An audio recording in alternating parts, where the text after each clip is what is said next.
Hello friends, मेरा नाम नौशाद है और मैं आप सभी का हमारे यूट्यूब चैनल मेक क्लासेस पर स्वागत करता हूँ।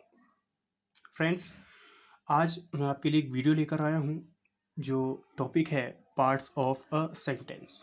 ठीक है, पार्ट्स ऑफ अ सेंटेंस मतलब सेंटेंस के पार्ट्स कौन कौन होते हैं, सेंटेंस के भाग कौन कौन से होते हैं। ठीक है, ये टॉपिक स्टार्ट करने से पहले मैं आपको सेंटेंस के बारे में बता दूं कि सेंटेंस की डेफिनेशन एक्चुअल होती क्या है, सेंटेंस क्या होता है।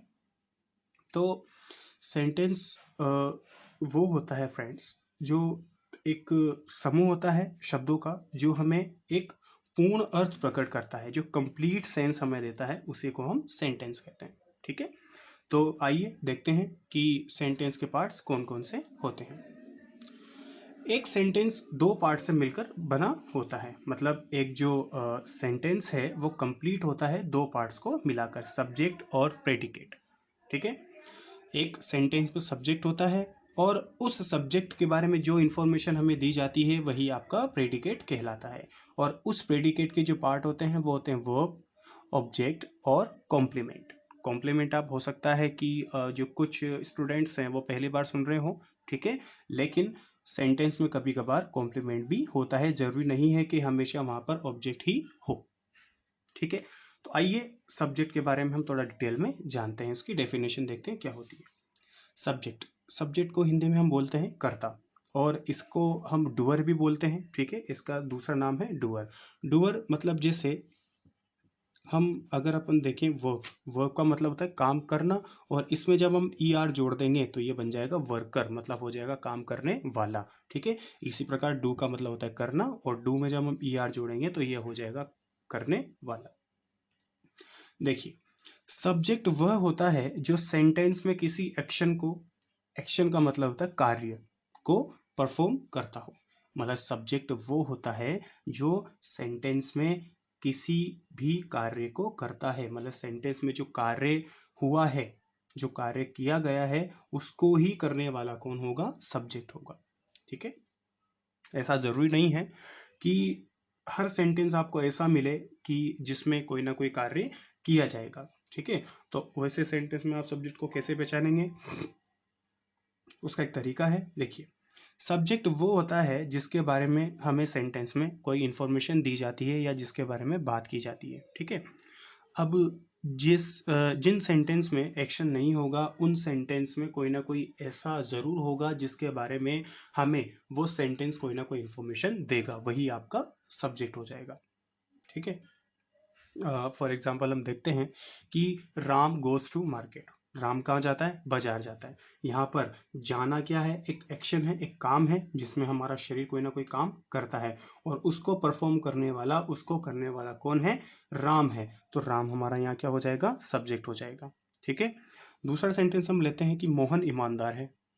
अब यहाँ पर हम ईमानदार है, ईमानदार किसके बारे में बात कर रहे हैं, कौन है ईमानदार, मोहन है। तो मोहन हमारा यहाँ क्या हो जाएगा, सब्जेक्ट हो जाएगा। ठीक है, क्योंकि हम मोहन के बारे में हम बता रहे हैं कि वो कैसा है, वो ईमानदार है। तो आइए कुछ एग्जांपल लेते हैं। ठीक है, पहला एग्जांपल हम लेते हैं कि Mohan place cricket. Mohan cricket खेलता है। यहाँ पर जो प्ले है ये एक वर्ब है। ठीक है, और वर्ब होती है क्रिया, कार्य, जिसको करने वाला कौन है, यहाँ पर मोहन है। तो मोहन खेलने के काम को कर रहा है, तो मोहन हमारा यहाँ पर सब्जेक्ट हो जाएगा। दूसरा सेंटेंस हम देखते हैं, आई एम हैप्पी, मैं खुश हूं।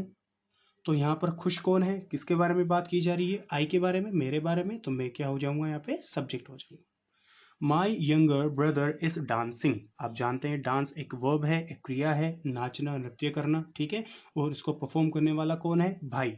कौन सा भाई, मेरा छोटा भाई। तो यहाँ पर मेरा छोटा भाई पूरा आपका सब्जेक्ट हो जाएगा। अगला sentence, Jaipur is the capital of Rajasthan.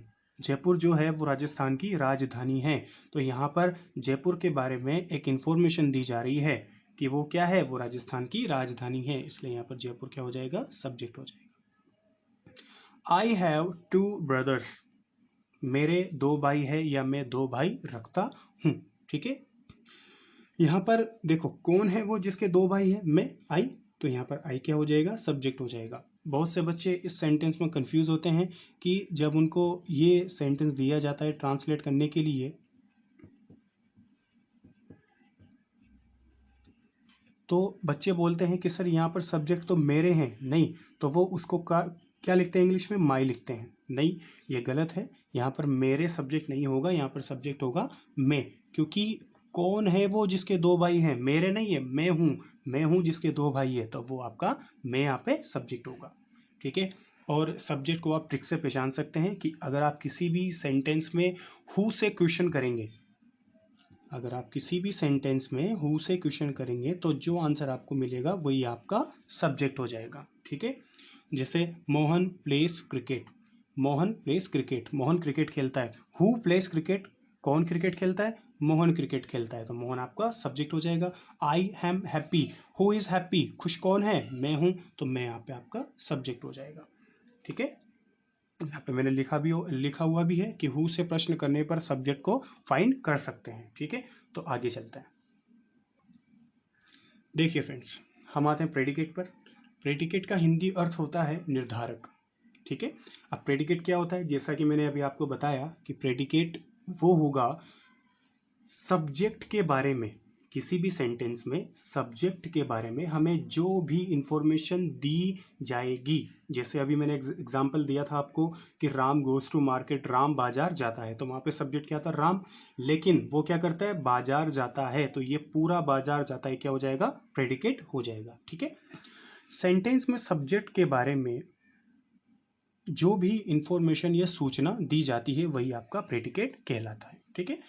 अब किसी भी सब्जेक्ट को और प्रेडिकेट को अलग करने का एक तरीका है, आप उस सेंटेंस में, जो भी आपको सेंटेंस दिया गया है उस सेंटेंस में ये देखिए कि वहाँ वर्ब कहाँ आ रही है।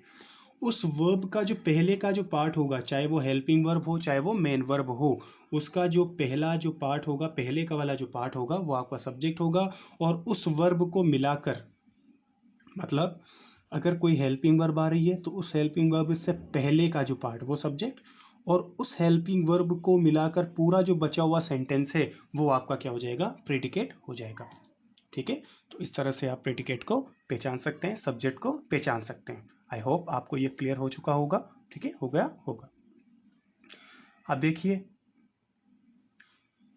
सब्जेक्ट तो आपने पहचान लिया कि सब्जेक्ट कौन होता है, ये क्या करता है, इसको हम सेंटेंस में कैसे कैसे पहचान सकते हैं। ठीक है। लेकिन एक सेंटेंस में सब्जेक्ट के रूप में कौन कौन आ सकता है, कौन कौन हो सकता है एक सब्जेक्ट, तो आइए देखते हैं।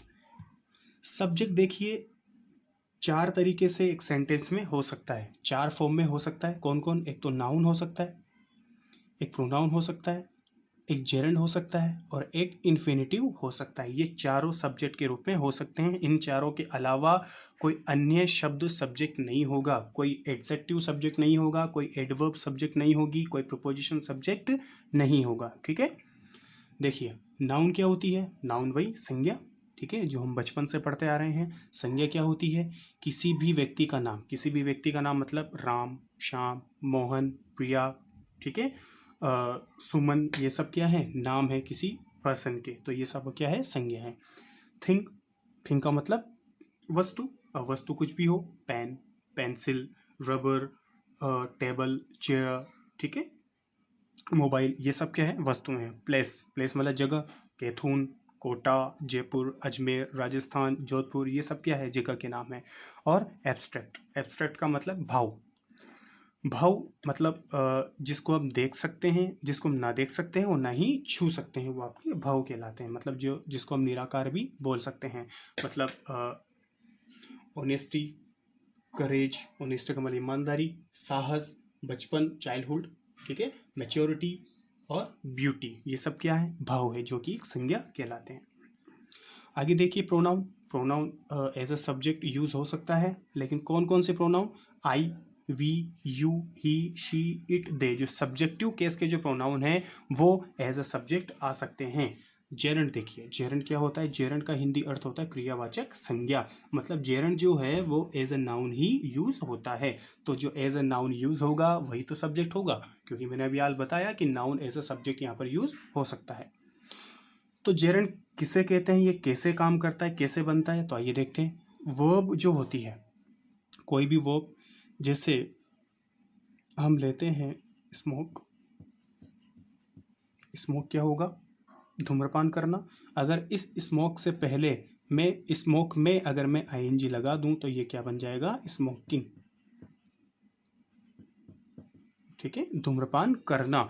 तो यहाँ पर एक जो वर्ब है वो एज ए सब्जेक्ट काम कर रहा है। जैसे अगर मैं कोई सेंटेंस देखूँ, बताऊँ आपको कि smoking is injurious to health, धूम्रपान करना सेहत के लिए हानिकारक है। यहाँ पर किसके बारे में बात की जा रही है, धूम्रपान करने के बारे में। और धूम्रपान करना तो एक वर्ब होती है, ठीक है। लेकिन यहाँ उस वर्ब में जब मैंने आईएनजी ऐड किया तो ये एज अ जेरेंड काम करता है, और जेरेंड एक सब्जेक्ट के रूप में यूज हो सकता है, ठीक है।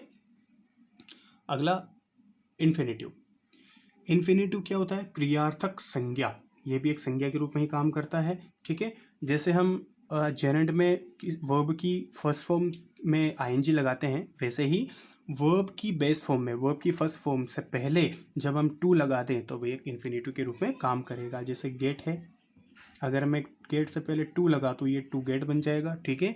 तो ये एज अ इन्फिनेटिव काम करेगा, और एक इन्फिनेटिव एक सब्जेक्ट के रूप में आ सकता है, ठीक है। तो ये मैंने आपको नाउन, प्रोनाउन, जेरेंड और इन्फिनेटिव के बारे में एक थोड़ा सा ओवरव्यू दिया है, ठीक है। आइए अब हम एक्सरसाइज करते हैं, और एक्सरसाइज में हम ये पता लगाते हैं कि उसमें सब्जेक्ट कौन है, प्रेडिकेट कौन है, ठीक है। Subject as a noun use हुआ है, प्रोनाउन यूज हुआ है, जेरेंड यूज हुआ है, या फिर इन्फिनेटिव यूज हुआ है। देखिए फ्रेंड्स, यहाँ पर कुछ सेंटेंसेस है। पहला सेंटेंस देखिए, Kota is a nice city, Kota एक अच्छा शहर है। तो यहाँ पर अच्छा शहर कौन है, किसके बारे में बात हो रही है, कोटा के बारे में। तो कोटा आपका क्या हो जाएगा, सब्जेक्ट हो जाएगा। यहाँ कोटा कोई काम को परफॉर्म नहीं कर रहा, किसी एक्शन को परफॉर्म नहीं कर रहा, ठीक है। यहाँ पर कोटा के बारे में सिर्फ एक नॉर्मल जानकारी दी जा रही है कि कोटा क्या है, एक अच्छा शहर है। तो यहाँ पर कोटा क्या हो जाएगा, सब्जेक्ट हो जाएगा। और ये क्या है, एक नाउन है क्योंकि जगह का नाम है। दूसरा सेंटेंस देखिए, यू आर प्लेइंग क्रिकेट, आप क्रिकेट खेल रहे हो, या तुम क्रिकेट खेल रहे हो। यहाँ पर खेलना एक वर्ब है, और उस वर्ब को कौन परफॉर्म कर रहा है, उस एक्शन को कौन परफॉर्म कर रहा है, यू कर रहा है। तो यू आपका क्या हो जाएगा, सब्जेक्ट हो जाएगा। और ये क्या है, as a pronoun, as a pronoun यहाँ पर सब्जेक्ट यूज हो रहा है। तीसरा सेंटेंस देखिए, तीसरा सेंटेंस देखते हैं, और तीसरे सेंटेंस में Mahi wrote a letter to her father, Mahi ने लिखा एक लेटर उसके पिताजी को। तो यहाँ पर लिखना एक काम है, यहाँ पर रोट आया है, और रोट सेकंड फॉर्म है किसकी, राइट की। रोट पास्ट इंडेफिनिट टेंस है, ठीक है, सेकंड फॉर्म है। तो यहाँ पर माही ने किया है लिखने का काम, ठीक है। तो माही आपका क्या हो जाएगा, सब्जेक्ट होगा, क्योंकि यहाँ पर लिखने का काम कौन परफॉर्म कर रहा है, माही। ये सब्जेक्ट हो जाएगा। और ये क्या है, एक नाउन है क्योंकि किसी का नाम है। अगला सेंटेंस देखते हैं, आइस इज वेरी कोल्ड, बर्फ बहुत ठंडी है, ठीक है। तो ठंडी कौन है, किसके बारे में बात हो रही है, बर्फ के बारे में। तो बर्फ आपका क्या हो जाएगा, सब्जेक्ट हो जाएगा, और यहाँ एज ए नाउन यूज हो रहा है, ठीक है। अच्छा, प्रेडिकेट अगर आपको ढूंढने हैं इनमें, तो जहाँ भी वर्ब आ रही है शुरुआत से देखिए कि वर्ब कहाँ आ रही है, यहाँ पर यहाँ आ रही है, तो यहाँ से लेकर पूरा प्रेडिकेट हो जाएगा, यहाँ से लेकर पूरा प्रेडिकेट हो जाएगा, यहाँ से लेकर पूरा प्रेडिकेट हो जाएगा। चाहे मेन वर्ब हो, चाहे ऐसा हेल्पिंग वर्ब हो। यहाँ पर ये वैसे होती तो हेल्पिंग वर्ब है, लेकिन यहाँ पे एज अ मेन वर्ब काम कर रही है, और ये लिंकिंग वर्ब की कैटेगरी में भी आती है, ठीक है। Honesty is the best policy, यहाँ पर ऑनेस्टी, ऑनेस्टी क्या है, ये किसी का नाम नहीं है, ये किसी जगह का नाम नहीं है, ये किसी वस्तु का नाम नहीं है, किसी का नाम है, भाव का नाम है, ठीक है। और भाव एक नाउन होती है, तो और एक सब्जेक्ट हो सकता है, तो ये आपका ये सब्जेक्ट हो जाएगा, और एज ए नाउन यहाँ पर आ रहा है। अगला सेंटेंस देखते हैं, the Ganga is a Holi river, Ganga क्या है, एक पवित्र नदी है। तो पवित्र नदी कौन है, किसके बारे में बात हो रही है, गंगा के बारे में। तो ये गंगा यहाँ पर आपका सब्जेक्ट हो जाएगा, और गंगा क्या है, एक नाउन है, ठीक है। अगला सेंटेंस देखते हैं, to save money is good for future, पैसा बचाना भविष्य के लिए अच्छा है। तो पैसा बचाना, यहाँ पर पैसा बचाना, बचाना तो एक क्रिया होती है, लेकिन यहाँ पर बचाना एज अ वर्ब सब्जेक्ट के रूप में यूज हो रहा है। क्यों, क्योंकि उससे पहले यहाँ पर टू लगाया गया है, और ये काम कर रहा है किसका, इन्फिनेटिव का। और जैसा कि मैंने आपको बताया है कि इन्फिनेटिव एक सब्जेक्ट के रूप में यूज हो सकता है, ठीक है। तो यहाँ पर टू सेव मनी, पैसा बचाना पूरा यहाँ पे सब्जेक्ट होगा। Smoking is injurious to health. धूम्रपान करना सेहत के लिए हानिकारक है। मैं बता चुका हूँ सेंटेंस को। यहाँ पर स्मोक जो है वो वर्ब है, धूम्रपान करना, लेकिन इसमें जब मैंने आईएनजी लगाया तो ये क्या बन गया, जेरेंड बन गया। ठीक है, धूम्रपान करना, तो यहाँ पर स्मोकिंग क्या हो जाएगा, आपका एक सब्जेक्ट हो जाएगा। ये जेरेंड है और ये इन्फिनिटिव है। ठीक है, आगे चलते हैं। Reading is a good habit. पढ़ना एक अच्छी आदत है। क्या अच्छी आदत है, किसके बारे में बात हो रही है, पढ़ने के बारे में। पढ़ना एक वर्ब है, लेकिन यहाँ पर आईएनजी इसके साथ जुड़ा हुआ है, इसलिए यहाँ पर ये जेरेंड के रूप में काम कर रहा है। ठीक है, और ये एज अ सब्जेक्ट यहाँ पे यूज हो रहा है, तो ये जेरेंड है और सब्जेक्ट है। To work hard should be our motto. कठिन परिश्रम करना हमारा सिद्धांत होना चाहिए। यहाँ पर देखिए, कठिन परिश्रम करना, तो ये एक इन्फिनेटिव के रूप में काम कर रहा है। ठीक है, तो पूरा एक सब्जेक्ट हो जाएगा। ठीक है, और यहाँ से जो मॉडल ऑक्सिलरी वर्ब है उसके बाद का पूरा पार्ट आपका प्रेडिकेट हो जाएगा। यहाँ पर ये आपका प्रेडिकेट हो जाएगा, यहाँ पर ये प्रेडिकेट हो जाएगा, और आपको यहाँ पर ये प्रेडिकेट हो जाएगा, यहाँ पर ये, यहाँ पर ये, और यहाँ पर ये। ठीक है, अगला देखते हैं। The last question was very difficult to solve. जो आखिरी सवाल था वो बहुत कठिन था सोल्व करने के लिए या सोल्व करने में। ठीक है, किसके बारे में बात हो रही है, आखिरी क्वेश्चन के बारे में, और उसके बारे में क्या जानकारी दी जा रही है कि वो बहुत कठिन था सोल्व करने में। ठीक है, तो यहाँ पर लास्ट क्वेश्चन आपका सब्जेक्ट हो जाएगा, नाउन है। ठीक है, आई हैव अ कार। मेरे पास एक कार है। अच्छा, कौन है वो जिसके पास एक कार है, मैं, तो मैं क्या हो जाऊंगा, सब्जेक्ट हो जाऊंगा, और मेरे बारे में जो भी इंफॉर्मेशन दी जा रही है वो प्रेडिकेट हो जाएगा। The cute dog ran inside quickly. जो क्यूट डॉग था वो भाग गया। ठीक है, अंदर की तरफ तेजी से। ठीक है, ये रन सेकंड फॉर्म है, पास्ट इंडेफिनिट। इसका जो फर्स्ट फॉर्म होती है वो रन होती है। ठीक है, तो यहाँ से पूरा प्रेडिकेट हो जाएगा और ये आपका पूरा सब्जेक्ट हो जाएगा। ठीक है, तो इन सेंटेंस से आपको समझ में आ गया होगा कि सब्जेक्ट और प्रेडिकेट को आप कैसे अलग कर सकते हैं, कैसे वाक्य में पहचान सकते हैं। ठीक है, ये बाकी के 3 सेंटेंस मैं आपके लिए छोड़ रहा हूँ। ठीक है, इसका आप स्क्रीनशॉट ले सकते हैं, और ऊपर के सेंटेंस का भी स्क्रीनशॉट आप ले सकते हैं। ठीक है, और ऐसे बहुत ढेरों सारे सेंटेंस आपकी बुक्स में मिल जाएंगे आपको। तो आप बुक्स उठाइए और उसके अंदर पहचानने की कोशिश कीजिए कि वहाँ सब्जेक्ट कौन है और प्रेडिकेट कौन है, वहाँ किसके बारे में बात हो रही है। जितने आप प्रैक्टिस करेंगे उतने ज़्यादा आप एक्सपर्ट बनते जाएंगे, बनेंगे। तो ये 3 सेंटेंस मैं आपके लिए छोड़ रहा हूँ, आप मुझे कमेंट बॉक्स में इनके आंसर लिख के बताइएगा। ठीक है, और हमारे चैनल को, मैं क्लासेस को आप सब्सक्राइब कीजिए, लाइक कीजिए, शेयर कीजिए। ठीक है, जितना ज़्यादा आप लाइक करेंगे उतने ज़्यादा मैं आपके लिए वीडियो यहाँ पर बना पाऊँगा। ठीक है, और फ्रेंड्स मैं आपको एक बात बता दूँ कि जितने भी ग्रामर के टॉपिक्स हैं सभी को मैं यहाँ पर आपके सामने लेकर आने वाला हूँ। ठीक है, तो आप लाइक कीजिए और शेयर कीजिए। ठीक है, तो मिलते हैं अगले वीडियो में, बाय।